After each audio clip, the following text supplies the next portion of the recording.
I walked into our bedroom at 2:17 a.m. expecting to find my fiancée asleep. Instead, I found her on top of another man, a janitor from her office, sweaty, laughing, and completely unbothered. She didn't even flinch when she saw me, just smirked, like I was the punchline to a joke I hadn't figured out yet. It happened the night she told me she was working late. I believed her. That's the kind of man I was, trusting, soft, maybe even pathetic. I made her lunch that morning, left a note in her bag telling her I was proud of her. That's the part one can't get over. How kind I was, how stupid. She texted around 7:43 p.m. that she'd be staying at the office because the quarterly report is a mess. I offered to bring her dinner, but she said no, claimed she'd already grabbed something. Said not to wait up. I should have gone to bed. I should have trusted her. But something felt off. Maybe it was the way she replied to my message with a thumbs up. No heart, no smiley face. Cold. Distant. Around midnight, I drove past her office. The parking lot was almost empty except for her car, and a beat-up beige truck parked awkwardly across two spaces. I thought maybe a janitor was still inside. I remember thinking that. Probably some janitor. I parked, took the elevator to the third floor. The lights were off, but her office door was open. I walked in slow. The hallway smelled like lemon cleaner and sweat. Then I heard it. Voices. Her voice. And a man's. I followed the sound, every step getting heavier. I stopped outside the break room. The door was cracked open just enough. And there she was, on top of him, half undressed, laughing like it was the best night of her life. He was in a Navy uniform, maintenance crew, with dirt under his nails and a mop bucket behind him. I stood there, long enough for her to see me. She didn't gasp. She didn't scramble to cover herself. She just looked up, made eye contact, and said, "Wow, took you long enough." Then she turned back to him like I wasn't even there. I didn't say a word. My throat was closed. My hands were shaking. I walked out, got in my car, and sat in silence for an hour. My heart was pounding, but my mind was numb. I didn't cry. I didn't scream. I just kept replaying her face. That smirk. That look of amusement. Like I was the dumbest man alive. She didn't just cheat. She made sure I saw it. And the worst part? I still wanted to believe it was a mistake. Some horrible misunderstanding. I still wanted to forgive her. But she wasn't done yet. Not even close. The next morning, she came home like nothing happened. I was sitting at the kitchen table. I hadn't slept. She walked in wearing the same blouse from the night before, hair tied up like she hadn't even bothered to shower. She dropped her bag by the door, poured herself some orange juice, and said, "So, are we going to talk, or are you going to keep sulking like a sad puppy?" That's when I knew she didn't just cheat. She enjoyed it. "I saw you," I said. "Last night. I saw everything." She smiled. Actually smiled. "Good," she said, sipping her juice. "Then we don't have to waste time pretending." I couldn't believe it. I had spent the night wondering what I'd done wrong, what I could have done better. Meanwhile, she was here mocking me like I was beneath her. "I loved you," I said, voice shaking. "We were supposed to get married." She leaned against the counter and tilted her head like she was talking to a child. "Oh, honey, you still think this is a fairy tale? You think love is enough?" I felt small, pathetic. My stomach turned, but I kept talking. I begged. "I can forgive you. We can work through this. I need to understand why." She laughed, full-on laughed in my face. "Why?" she said. "Because you're boring. Predictable. I knew exactly what you'd say, exactly how you'd react. You're like a doormat that apologizes when someone steps on it." I just sat there, gripping the edge of the table like it could hold me together. Then she leaned in, close enough for me to smell the sweat still clinging to her skin. "You really thought you were the only one?" she whispered. "You really thought someone like me would settle for this?" I looked away. I couldn't take it. But she wasn't done. She opened her phone, tapped a few times, then held it up so I could see. It was a photo of her and the janitor. In my car. In my car. She must have taken my spare key. Used it like it was hers. "You left the glove box open," she said. "You always forget. That's how I knew you'd never catch on. You don't pay attention." My hands were trembling. I wanted to scream. I wanted to throw something. But instead, I said, "We can go to counseling. I'm not ready to give up on us." She looked at me like I was something she stepped in. "Wow," she said. "You're even weaker than I thought." Then she walked to the bedroom, slammed the door, and locked it. That night, I slept on the couch while she blasted music from the other side of the wall. I could hear her laughing. On the phone. probably with him. And still, I hated myself for it. I wanted to believe there was a way back. But something inside me broke that day. Not all at once. Slowly. Quietly. Like a light going out in a room you didn't know how to switch. I stopped begging the day she left her phone unlocked on the kitchen counter. It was a Monday morning. She was in the shower. Her phone buzzed twice. I wasn't going to look. I swear I wasn't. But then I saw the name flash on the screen. Trash King. That's what she had him saved as. Curiosity broke me. I picked it up, opened the messages, and started scrolling. What I found didn't just make me sick. It ignited something in me I didn't know I had. There were hundreds of messages. Photos. Videos. Voice notes. She wasn't just cheating. She was documenting it like it was a highlight reel. One message said, "He cries after we do it." Can you believe that? Cries. Another. He still thinks I'm going to marry him. I swear, I should win an Oscar. Then the voice note. I don't think I'll ever forget it. Her voice, laughing. He made me dinner last night. Said he wanted to talk about the wedding. I almost lost it. I told him the only thing I'd marry is a refund policy. That's when the shaking stopped. The heartbreak didn't go away, it hardened. It turned cold. Focused. I closed the phone, placed it back exactly where she left it, and walked out the front door. I didn't say a word. She didn't even notice I was gone. I drove to my brother's place. He's a CPA. Quiet guy. Keeps his head down. But he's helped me enough over the years to know what I needed from him now. I want out, I said. But not quietly. Not easily. I want her to feel it. He looked at me for a long time. Then he nodded. We started going over everything, joint accounts, wedding expenses, lease agreements. Turns out, I'd paid for 90% of everything under my name. My name was on the car, the apartment, even the venue deposits. She owes you, my brother said. She just doesn't know it yet. I opened a private bank account, closed our shared one, redirected my paycheck. Then I went to my friend Miles, who works in IT. Quiet, brilliant. Owes me a favor from college. I gave him her number. I want access, I said. Whatever she sends, I want to see it. Emails, socials, everything. He didn't ask why. Just said, give me 24 hours. I spent the night at my brother's, staring at the ceiling, thinking about everything I'd given her. My time, my money, my trust. And she gave herself to a janitor. But not just that. She mocked me for it. Turned me into a joke. A story she tells for laughs. She thought I was harmless. Disposable. She had no idea who she was dealing with. By Wednesday, Miles had everything. Her messages, her cloud backups, even stuff she deleted. The files were worse than I expected. She wasn't just seeing Trash King.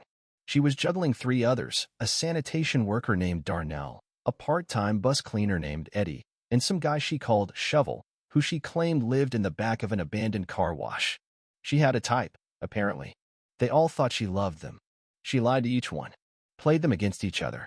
But she never expected me to stop crying. She never expected me to get smart. And now, I had what I needed. Not just to leave. To destroy her.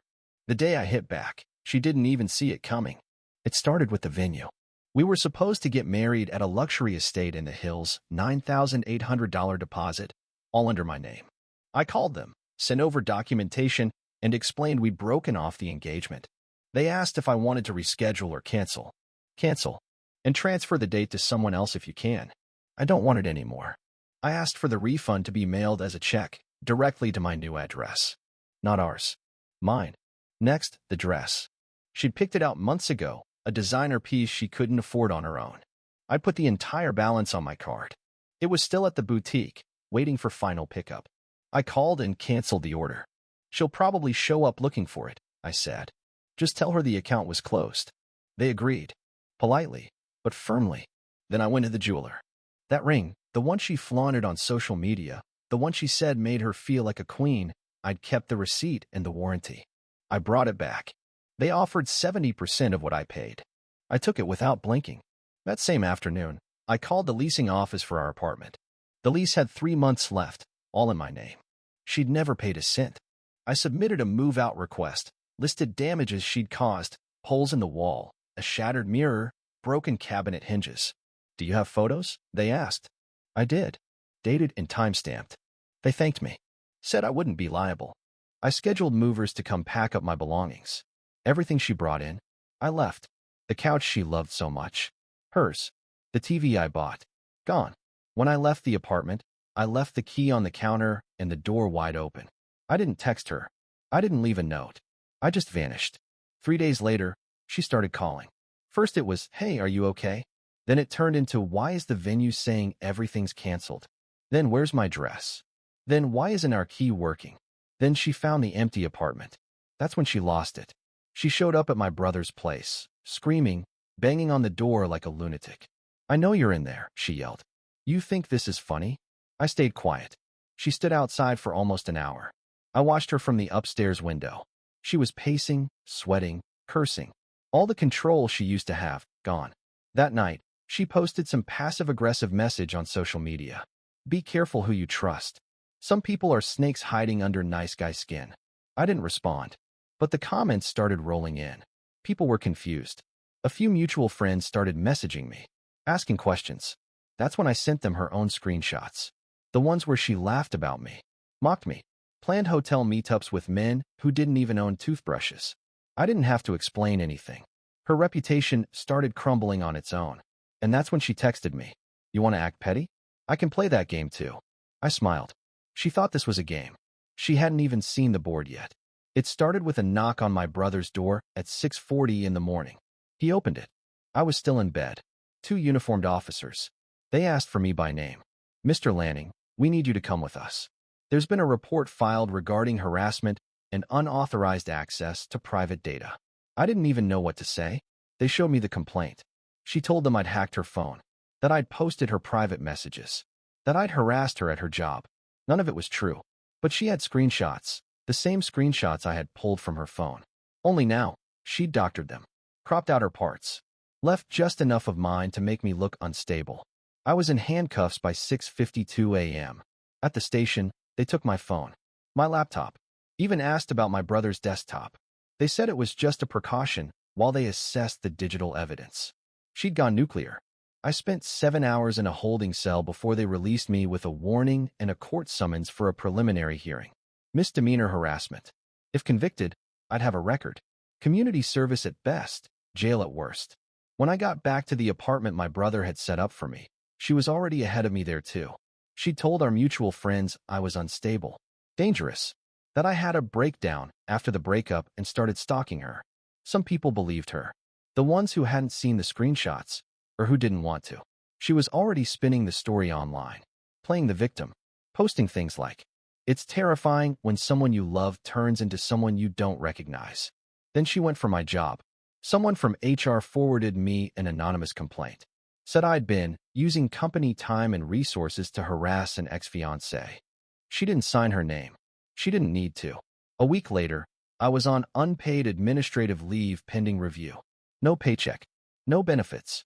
I'd underestimated her. She wasn't just manipulative. She was strategic, calculated, cold. I spent the next few days trying to explain things to anyone who would listen. My friends, the people at work, even some of her family. But once that kind of dirt is in the air, it sticks, even if it's not true. She knew exactly how to make me look like the unstable one. And for a while, it worked. I couldn't sleep, couldn't eat. I started doubting myself, wondering if maybe I had gone too far. Then, on a Tuesday, I got a text from an unknown number.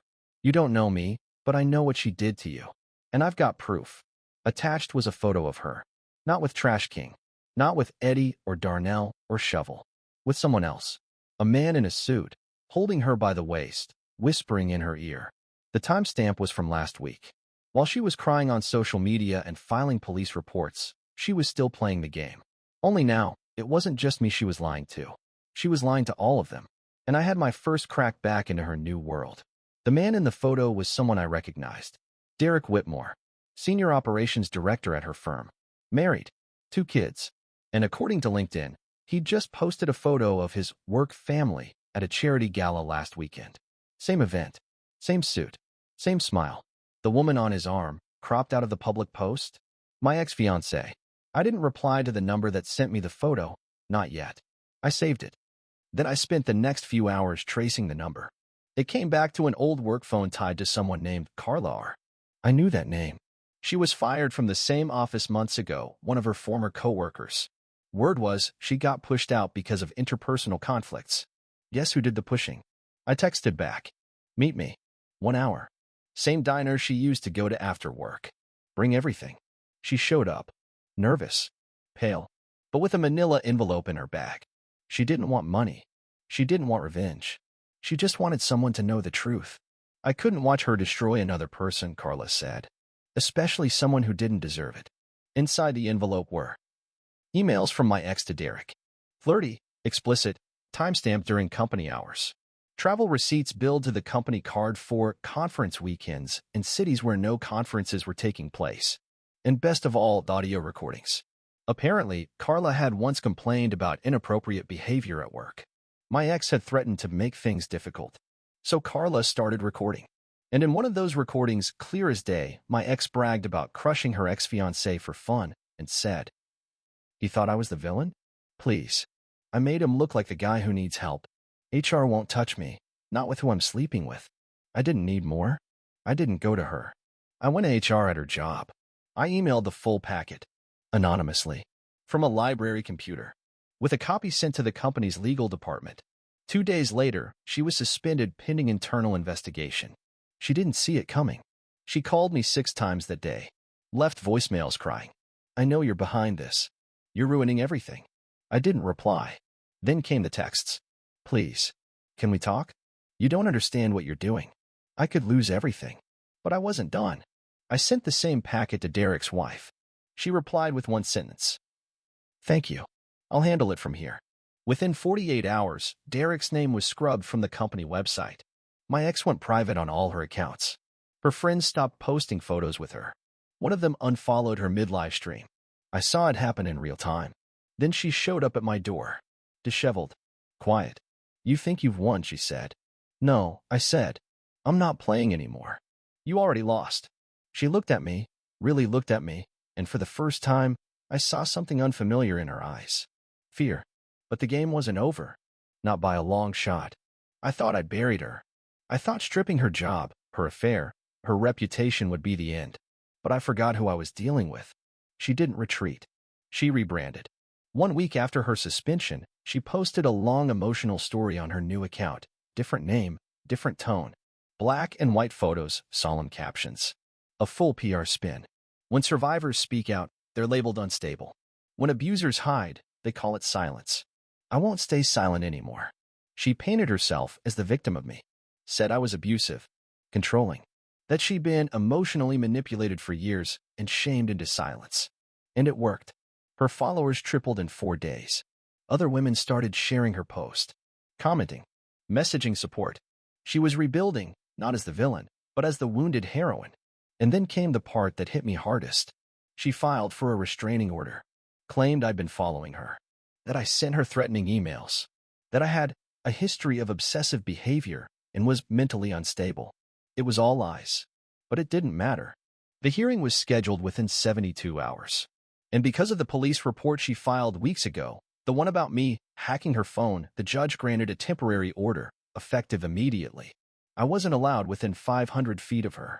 My own lawyer looked at me with concern. "You gave her too much," he said. "You played too clean. She doesn't care about the truth, she cares about control."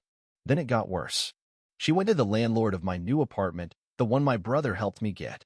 Said I had multiple complaints filed against me. Threatened legal action if they didn't evict the problem. They didn't even ask for proof. They just sent a letter, 30 days to vacate. I was stunned. I didn't do anything. I told my brother. "I know," he said. "But you're playing chess against someone who flips the board when she's losing." I had to move in with him. Again, all my things in boxes. No job, no apartment.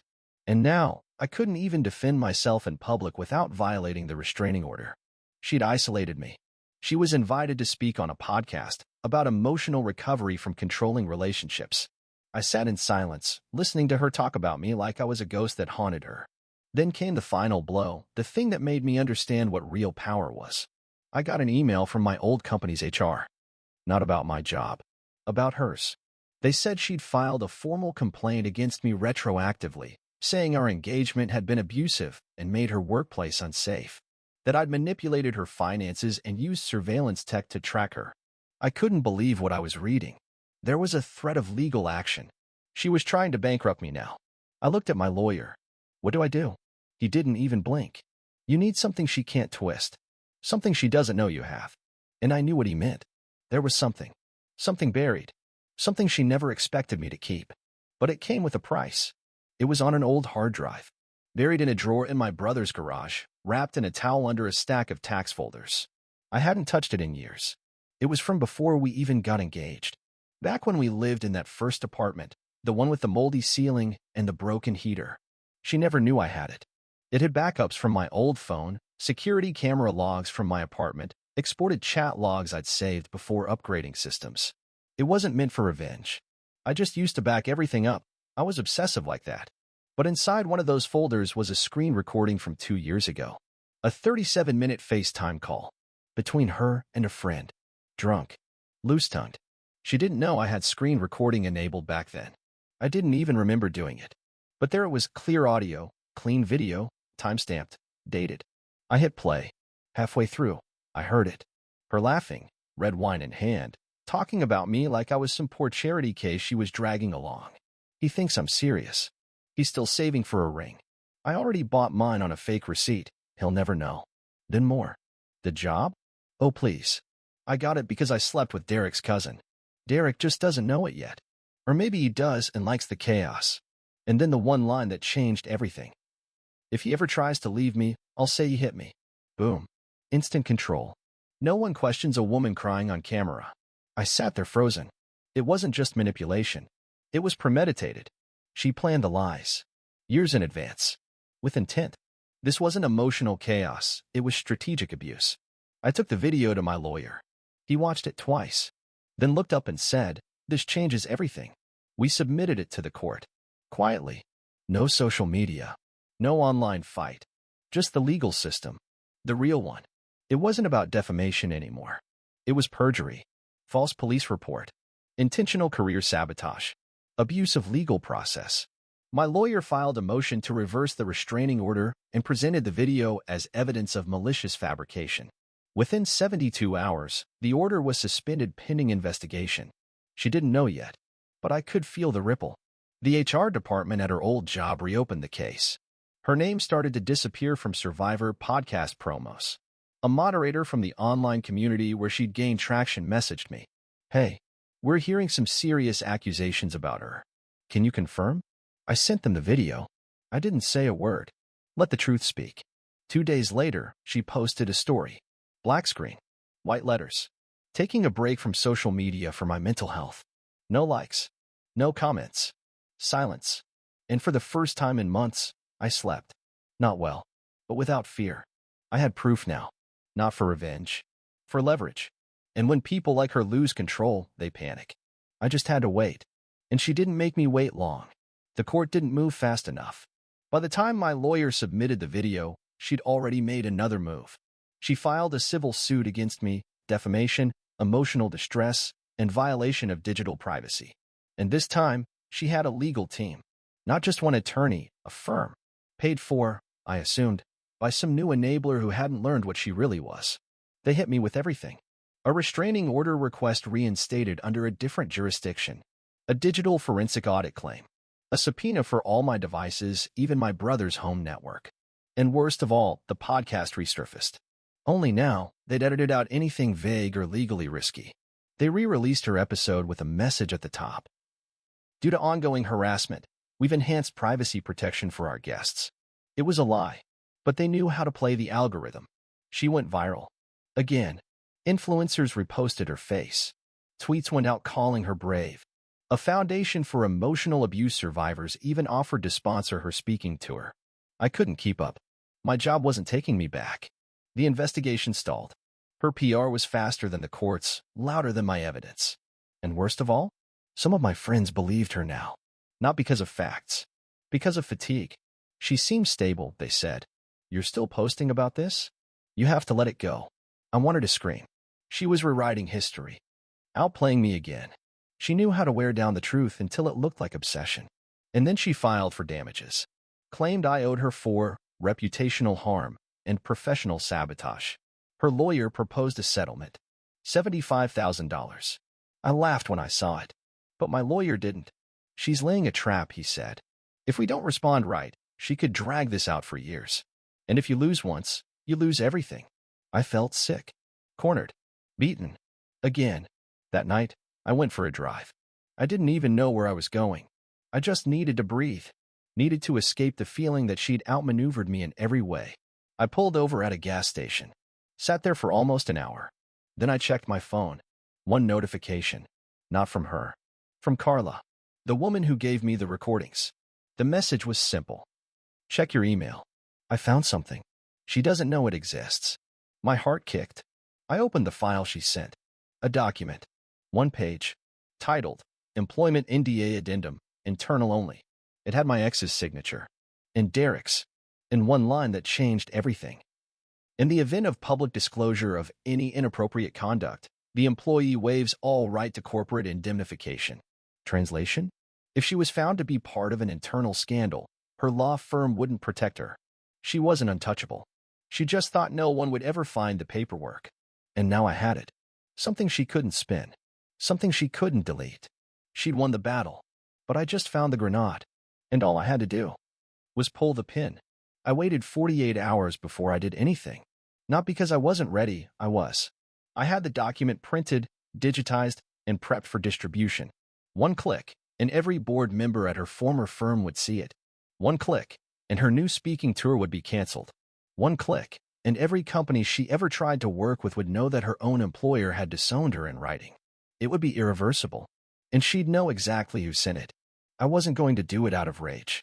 I was going to do it clean, cold, controlled. But then, the night before I was going to pull the trigger, I got a knock on the door. It was her. Barefoot. Pale. No makeup. Nothing staged. She was crying before she even said a word. Please, she whispered. Don't. I didn't move. She fell to her knees right there in the doorway. I know you have something. I don't know what it is, but Carla's not as quiet as she thinks she is. Someone told me you've got something that could finish me. Silence. Then she looked up, tears streaking her face, hands shaking, and said the thing I never expected. I deserve it. I know I do. I was cruel. I used people. I used you. And I lied to everyone, including myself. She sobbed so hard I thought she'd stop breathing. I don't care about the job, or the followers, or the speaking tour. But if you go through with this, my parents will see it. My little sister. My nephew. They still think I'm someone worth being proud of. Please. She folded forward, forehead to the floor. I'll disappear. I'll sign whatever. I'll post the truth if that's what you want. Just, please, don't do it like this. Don't make me nothing. I stood there for a long time, watching the same woman who once laughed in my face, who once called me weak, boring, disposable, now shaking in my doorway, begging for my mercy. And you know what? I didn't send the file. I watched her leave. Watched her walk down the street barefoot, head bowed like someone who finally realized the weight of what they'd done. That night, I deleted the email draft. Not because she deserved it, but because I did. I deserved to end this with peace, with power, with dignity. And I got it. So now I ask you, what would you have done in my place?